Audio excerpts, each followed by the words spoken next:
আমার রান্নাঘরে আপনাদেরকে স্বাগত। আজকে আমি বানিয়ে দেখাবো তালের বড়া। হ্যাঁ বন্ধুরা, এটা খেতে খুবই টেস্টি এবং ক্রিস্পি। ভগবান শ্রীকৃষ্ণের জন্মাষ্টমী এবং রাধা অষ্টমীতে এটা বানিয়ে নৈবেদ্যের সঙ্গে আমরা নিবেদন করে থাকি। আসুন দেখে নিই এই রেসিপিটা আমরা কীভাবে বানাবো। একটা বড় সাইজের আমরা তাল নিয়ে তার খোলাটাকে ছাড়িয়ে আর রেতি দিয়ে এর পাল্পটাকে আমরা বার করে নিয়েছি। এখানে আমি নিয়েছি চালের গুঁড়ি, চিনি, এলাচ গুঁড়ো, একটু ময়দা, কোড়ানো নারকেল আর হোমমেড এক খোয়া ক্ষীর নিয়েছি, আর ভাজবার জন্য এখানে সাদা তেল নিয়েছি।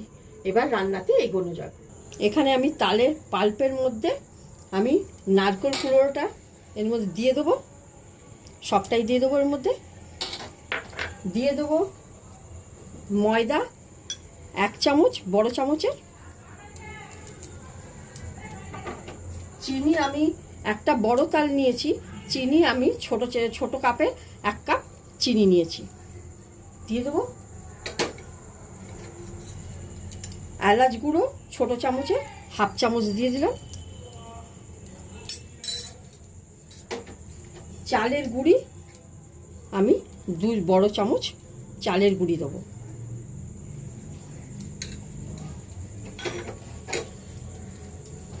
দেব অল্প একটু নুন, দিয়ে এটাকে হাত দিয়ে ভালোভাবে ফেটিয়ে নেব, ভালো করে মেখে নেবো। এত ফেটিয়ে এটা দেখুন ভালোভাবে ফেটিয়ে মেখে নিয়েছি। এর মধ্যে খোয়া ক্ষীরটা আমি পুরোটাই দিয়ে দেবো, ভালো করে ফেটিয়ে নেবো। আবার ভালোভাবে এটাকে ফেটিয়ে মেখে নিয়েছি দেখুন।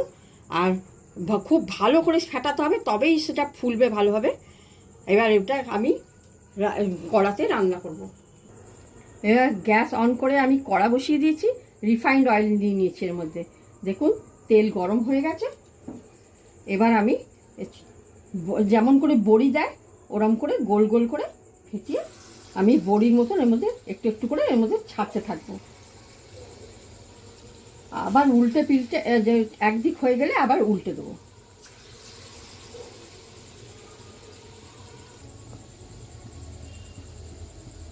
এক পিঠ দেখুন হয়ে গেছে, এটাকে দেখুন উল্টে দিয়েছি। খুব বেশি লাল লাল হবে না আর খুব সাদাও হবে না। দেখুন এরকম করে ভেজে নেবেন। বাজারে যেটা মার্কেটে এখন পাওয়া যায়, মার্কেটে যেটা পাওয়া যায় একটু নরম হয়। আমারটা একটু যেরকম বলেছি ওরকম করলে ক্রিস্পিও হবে এবং টেস্টিও হবে। দেখুন এটা হয়ে গেছে। এবার এক এক করে এগুলো তুলে নেবো। এরকম করেই সবগুলো ভেজে আমি তুলে নেবো। দেখুন এরকম ছেঁকে তুলে নেবো এরকম করে।